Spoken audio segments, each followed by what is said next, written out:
Vazhdojnë problemet me autobuset urban, transportuesit privat nuk kanë marrë për 6 muaj mjetet financiare.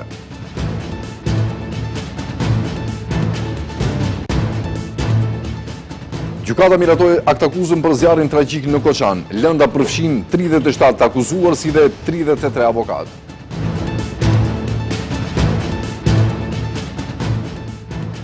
Bora mbulon malet, 26 cm borë në Kodrën e Diellit, 12 cm në Mavrov.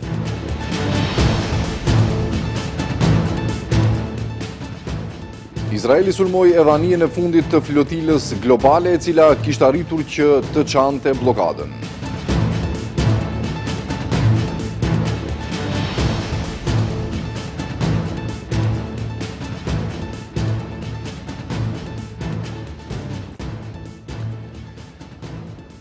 Të nderuar shikues, përshëndetje. Transportuesit privat kanë paralajmëruar se sërish do t'i rekrutojnë autobuset reduktojnë në fakt nga e hëna nëse nuk u paguhen mjetet nga ndërmarrja e transportit publik.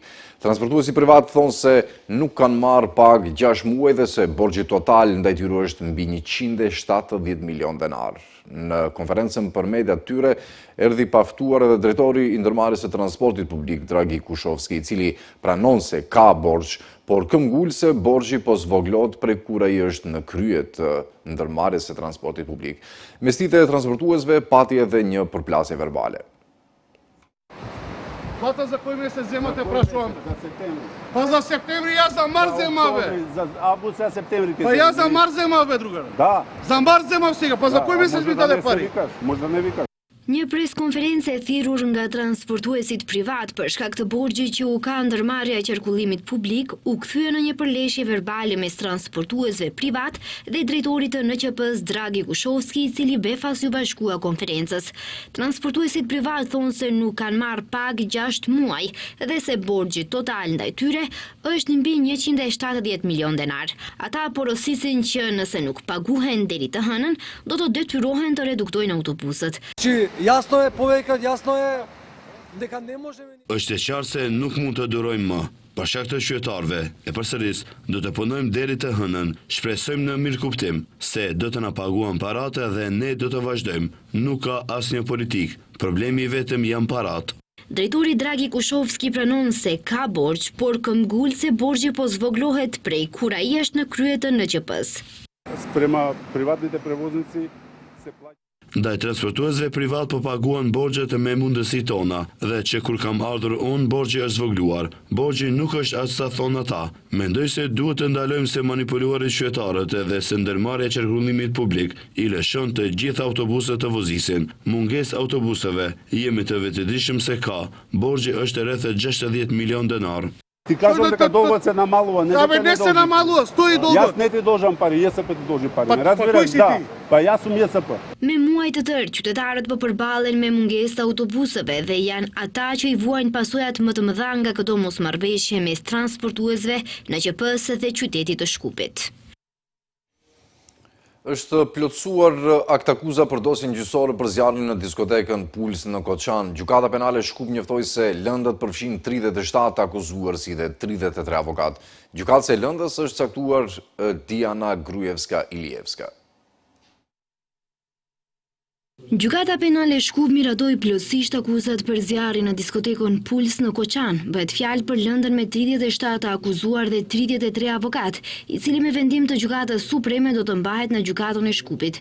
Sipas njoftimit të gjykatës në pajtim me sistemin AKMIS, gjykatësia e lëndës është caktuar gjykatësja Diana Grujevska-Ilievska. Gjykata siguron se ajo është gjykatëse me përvojë 19 vjeçare, si dhe paraprakisht 17 vite përvojë si bashkëpunëtor profesional.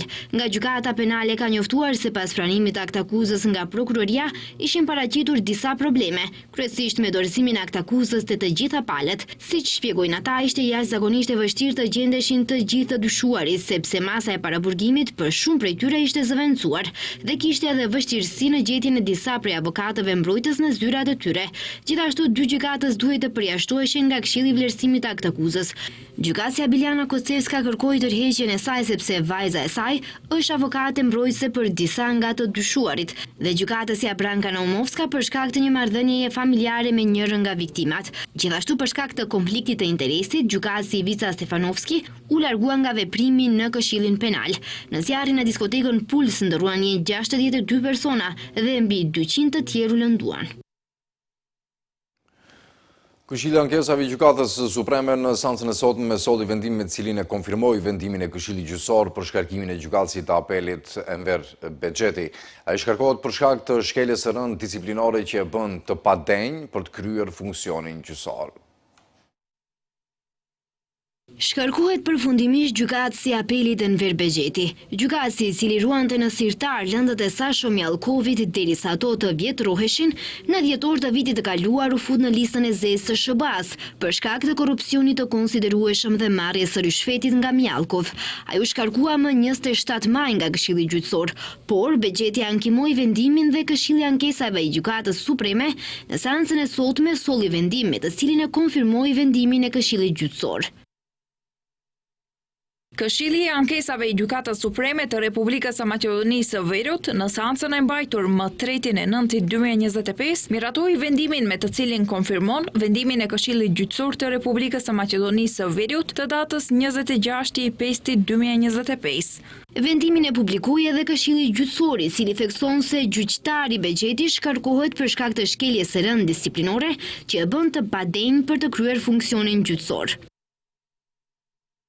EB, gjyqtari i gjykatës së apelit shkarkohet nga ushtrimi i detyrës së tij gjyqësore për shkak të shkeljes së rëndë disiplinore që e bën atë të padenj në ushtrimin e detyrës së tij gjyqësore dhe për shkak të shkeljes së rëndë të rendit publik dhe formave të tjera më të rënda të sjelljes së pahishme që cënojnë reputacionin e gjykatës dhe reputacionin e tij. Ish-gjykatësi i apelit Enver Bexheti dhe ish-zëvendës kryeministri Artan Grubi u fut në listën e zezë amerikane, me çka atyre dhe familjarëve të tyre ju ndalua hyrja në Shtetet e Bashkuara të Amerikës.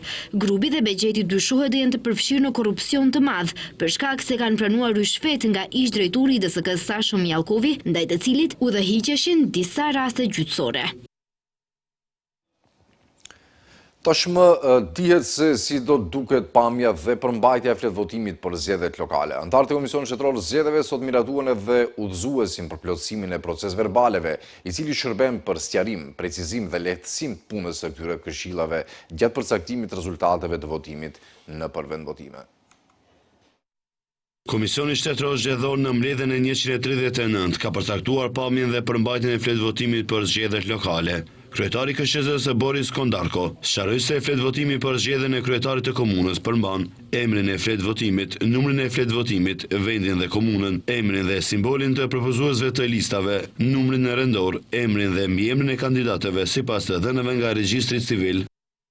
Fletvotimi për antarë të këshillave përmban emrin e fletvotimit, numrin e vendvotimit dhe emrin e komunës, numrin rendor dhe simbolin nëse ka të propozuesve të listës, emrin dhe mbiemrin e barsit të listës sipas të dhënave nga regjistri civil. Edhe këtu, pjesa që mbetet përmban numrin serik të fletvotimit, komunën dhe numrin e vendvotimit. Ndërkaq, antarët e KSZ-s sot miratuan edhe udhëzuesin për plotësimin e procesverbaleve për formularin numër 16. Kondarko sqaroi se bëhet fjalë për procesverbalet e këshillave zgjedhor dhe se udhëzuesi shërben për sqarim, precizim dhe lehtësim të punës së këtyre këshillave gjatë përcaktimit të rezultateve të votimit në vendvotime.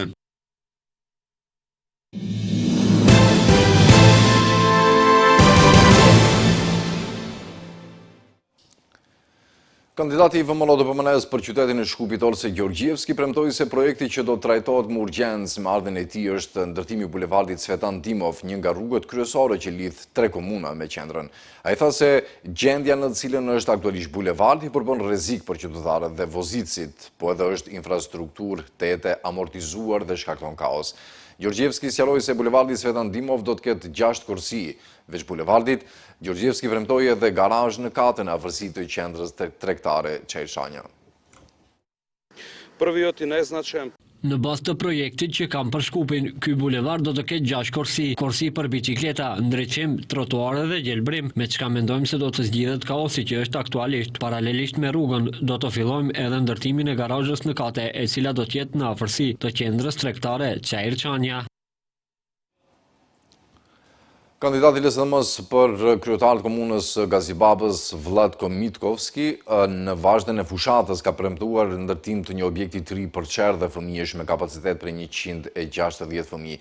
Ai tha se në 4 vite të ardhshme në Gazibab do të realizohen projekte përmes cilave në mënyrë direkte do të përmirësojnë cilësinë e jetës së qytetarëve. Mitkovski tha se përpos qerë dhe sëre do të rregullohet edhe kanali, që është problem me cilin qytetarët përballen ndër vite, ndërsa premtoi edhe zgjidhjen e problemit të kanalizimit me rrjet të ri për ujëra të zeza. Rruga 22 dhe 28 do të rikonstruohen dhe asfaltohen në tërësi që lëvizja në këto lagje të jetë më e qetë dhe më e sigurt, duke sanuar në tërësi rrjetin e ujësielësit në Kamnik. Do të sigurojmë ujë pa ndërprerje dhe të sigurt për banorët. Këto nuk janë premtimet tona, ky është plani dhe vizioni ynë për Gazibabën. Në vazhdën e fushatës zgjedhore, Aleanca Kombëtare për Integrim përmes kandidatit për këshilltar komunal në komunën e Tetovës, Valdrin Islami, ka akuzuar komunën e Tetovës se një kompani e afërt me Bilal Kasamin ka zhvatur buxhetin e komunës. Valdrin Islami nga Aleanca Kombëtare për Integrim ka deklaruar se komuna e Tetovës aktualisht është në shërbim të një grupi të caktuar njerëzve të cilët po përfitojnë shuma të majme. Islami, që është pjesë e listës për këshilltar komunal, në konferencë ka folur për kompaninë On Media, e cila sipas tij ka marrë nga komuna diku mbi 83.000 euro nga buxheti komunal brenda vitit 2024-2025. Ndërsa sa për ironi, në vetëm 9 muajt e vitit 2025, kompania e afërt e Bilal Kasamit nga buxheti i komunës së Tetovës, që janë para të qytetarëve, kësaj kompani ka lëshuar 66.152 euro. Mos harrojmë faktin se kjo kompani është hapur në fund të vitit 2023 dhe është kompani që realisht drejtohet nga shefi i PR-it të tij, Adnan Selmani. Kandidati i koalicionit Vlem për komunën e Kërshovës, Fatmir Limani, në vazhdën e fushatës ka premtuar dhe është betuar për ndërtimin e spitalit Kërshovës. E ka thënë se kërshovarët ndërtimin e spitalit e presin tashmë 40 vite. Limani rikujtoi se të njëjtin nuk e ndërtoi ndër vite asnjë ministër, asnjë kryetar e asnjë kryeministër. Akuzat Limani drejtoi tek BDI-ja, e cila për më shumë se 20 vite ishte në pushtetin qendror. Për më tepër, akuzat Limani bazohen edhe në ato se BDI-ja ndër vite ka qeverisur edhe me pushtetin lokal. Nuk e bëri Gligorovi, nuk e bëri Crvenkovski, nuk e bëri Gruevski, nuk e bëri Zaevi e Kovacevski, nuk e bën edhe këta tonët paraprakisht që isha. Dhe unë prej këtu betohem se bashkë me ju, bashkë me vajnë, bashkë me gjithë këshilltarët, do të bëjmë sepse ndryshe zbën. Fushatën për zgjedhjet lokale ka vazhduar edhe Partia Demokratët. Kryetari i së njëjtës Jorgo Ognenovski, njëherët edhe kandidat për kryetar të Manastirit, në gjykatën kushtetuese ka dorëzuar iniciativë kundër kodit zgjedhor që sipas tyre është i kriminalizuar. Konkretisht, ata ankohen për mënyrën e ndarjes së parave për mbështetje që buron nga ligji për financim të partive politike. Sipas tyre, ndarja parave është bërë në mënyrë kriminale dhe nuk është e barabartë për gjithë pjesëmarrësit në zgjedhjet lokale. Jo vetëm për mjetet, demokratët ankohen edhe për hapësirën reklamuese, duke thënë se janë diskriminuar. Ne partitë më të vogla dhe pjesëmarrësit e tjerë në zgjedhje lokale marrin pothuajse zero financa. Kjo nënkupton partia më e madhe së bashku me opozitën marrin 80% të mjeteve. 10% mjeteve marrin gjitha partitë që kanë deputet dhe grup parlamentar dhe 10% të ngelura i ndajmë mes 200 apo 300 të paraqiturve. Dhe lajmi pazakonti fushatës do ta quaja. Kandidati më moshuar për antar të Këshillit Komunës së Manastirit është 97 vjeç. Konfirmuan për mijan nga Komisioni Zgjedhor Komunal në Manastir. Sipas dhënave të publikuara, më e moshuara është Cveta nga Veljanova, e cila është plot 97 vjeçe dhe kandidate e partisë politike MAK. Menjëherë pas Veljanovës, sipas moshës, është kandidati Kirill Dobrushovski me 81 vjet, gjithashtu kandidati i kësaj partie. Në grupin e 3 kandidatëve më të moshuar për antar të Këshillit Komunës Manastirit është edhe Trajan Kotevski, i cili ka 80 vjet dhe është në listën e kandidatëve të mbështetur nga një grup zgjedhësish. Në zgjedhjet lokale të këtij viti në Manastir, nga Komisioni Shtetëror i Zgjedhjeve janë konfirmuar 16 lista kandidatësh për anëtar të Këshillit të Komunës së Manastirit dhe nga gjithsej 496 kandidatë evidentuar të moshave të ndryshme, 4 kandidatë sapo kanë mbushur 18 vjet.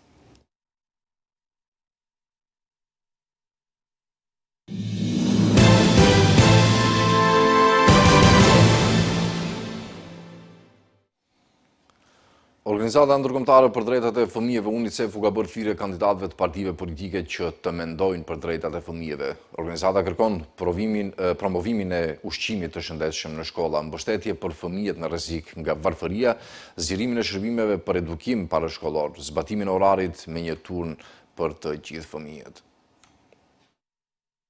Në prag të zgjedhjeve lokale, UNICEF bën thirrje liderëve lokal që të mendojnë për të ardhmen e fëmijëve kur marrin vendime. Organizata ndërkombëtare gjithashtu kërkon promovimin e ushqimit të shëndetshëm në shkolla, mbështetje për fëmijët në rrezik nga varfëria, zgjerimin e shërbimeve për edukim parashkollor, zbatimin e orarit me një turn për të gjithë fëmijët, si dhe heqjen e barierave për fëmijët me aftësi të kufizuara. Gati 1/3 e popullsisë janë fëmijë, megjithatë ata vazhdojnë të preken në mënyrë disproporcionale nga varfëria, përjashtimi dhe investimet e pamjaftueshme. Autoritetet lokale kanë fuqinë për ta ndryshuar këtë. Vendimet që merren në nivel lokal për shkollat, kopshtet, parkun dhe vendet tjera në komunitet formsojnë vendet ku fëmijët jetojnë, mësojnë dhe luajnë. Këto zgjedhje janë një mundësi për angazhime të guzimshme dhe transformuese që do t'i ndihmojë çdo fëmijë të përparojë dhe të arrijë potencialin e tij të plotë.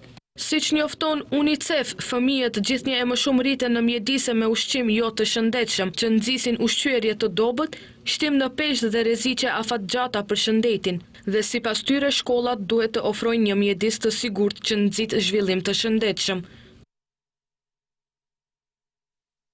Autoritetet lokale mund të përdorin ndikimin e tyre për t'i dekurajuar shkollat nga vendosja automjeteve me pije të ëmbla dhe ushqimet ultra të përpunuara, si dhe nga dhënia hapësirave shkollore për reklamimin e ushqimit jo të shëndetshëm. Përmes promovimit të ushqimit ushqyes në shkolla, autoritetet lokale mund të mbështesin zhvillimin fizik dhe njohës të fëmijëve dhe të dërgojnë një mesazh të fuqishëm se shëndeti dhe mirëqenia e fëmijëve janë më të rëndësishme se sa interesat komerciale, thot në njoftim UNICEF. Mëngjesin e sotëm më ftohtë ka qenë në Kodrën e Diellit me -4 gradë dhe trashësi bore 26 cm. Sipas drejtorisë për punë hidrometeorologjike, më shumë shi ka rënë në Strumic, 52 litra në metër katror dhe Gjevgjeli me 51 litra në metër katror. Modi ftohtë me vranësira dhe rreshe shiu dhe bore në male pritet të vazhdojë edhe gjatë fundjavës. Kodra e Diellit u zgjua e mbuluar nga një shtresë e bardhë bore prej 26 cm, duke vijuar kështu edhe në Mavrov me një lartësi të borës prej 12 cm. Bora po ashtu ka përfshirë edhe zonat të tjera malore si në Lazaropole, ku shtresa e borës është 16 cm, 6 cm në Gjurisht dhe 3 cm në Dibër. Temperaturat kanë zbritur deri në -4 gradë Celsius, duke e bërë këtë fillim tetorit të duket si ditë e mesit të dimrit. Sipas të dhënave nga Drejtoria për çështje hidrometeorologjike, përveç borës, vendi është të përfshirë edhe nga rreshje të dendura shiu, më së shumti në Strumic me 52 litra për metër katror, si dhe në Gjevgjeli e Demirkapi me mbi 50 litra. Më shumë rreshje në 24 orët e fundit ka pasur në Strumic 52 litra për metër katror, në Gjevgjeli 51, 50 në Demirkapi, 47 në Shkup Petrovec, 46 në Tetov, 32 në Shtyp, 31 në Veles, 25 në Prilep, 23 në Krushev dhe Berov. Meteorologët paralajmërojnë mod të ndryshueshëm me rreshje të her pas hershme shiu e bore, sidomos në zonat malore, ndërsa era veriore pritet të fryjë mesatare deri në të fortë. Temperaturat ditore do të variojnë nga 3 deri në 11 gradë Celsius, ndërsa në Shkup termometri nuk pritet të ngjitet më shumë se 7 gradë Celsius.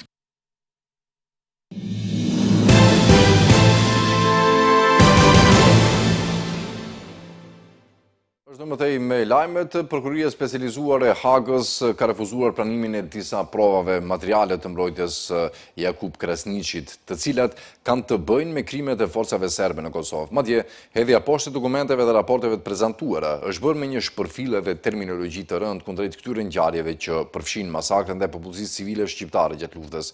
Për shembull, të parëndësishme i ka quajtur Prokuroria Speciale masakrat e kryera nga serbët ndaj shqiptarëve në Rahovec. Pika 11 duhet të mos pranohet për shkak të mungesës së rëndësisë. Trupi gjykues ka bërë të qartë se krimet ose dhuna e kryer nga forca serbe janë përgjithsisht të parëndësishme. Pika 11 është një dokumentar i BBC-s tërësisht mbi krimet serbe të kryera kundër shqiptarëve të Kosovës në zonën e Rahovecit në vitin 1998. Videoja përmban pamje grafike të viktimave të këtyre krimeve dhe asnjë informacion që mund të jetë i rëndësishëm për ndonjë aspekt të çështjes me përjashtim të një pjese të shkurtër ndaj së cilës ZPS-ja nuk kundërshton, tha prokuroria.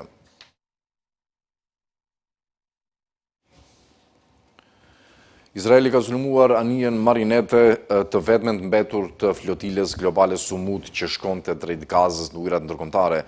Ushtarët izraelit kanë hipur në anijen Marinete të flotilës globale Sumut dhe kanë marrë peng aktivistët, të thanë organizatorët në rrjetet sociale. Ata thanë se transmetimi drejt për drejt përfundoi papritur pasi një ushtar theu kamerën gjatë hipjes në anije. Anija Marinete me flamur polak që thuhet se kishte një ekipazh prej 6 personash, ishte anija e fundit operative e mbetur e flotës me 44 antar. Të njëjtën forcat detare izraelite sulmuan anijen e flotilës dhe ndaluan më shumë se 450 aktivistë nga mbi 50 vende. Flotila tentoi të dërgojë ndihmë humanitare në Gaza dhe të sfidoi blokadën e Izraelit ndaj enklavës, që nga tetori i vitit 2023, bombardimet izraelite kanë vrarë në rripin e Gazës të paktën 66.200 palestinez, shumica prej tyre gra dhe fëmijë, si dhe kanë bërë atë të pabanueshme. Po mbyllim këtu këtë edicion të lajmeve të nderuar shikues, për të takuar sërish në orat 18:55. Mirëmbëngjes.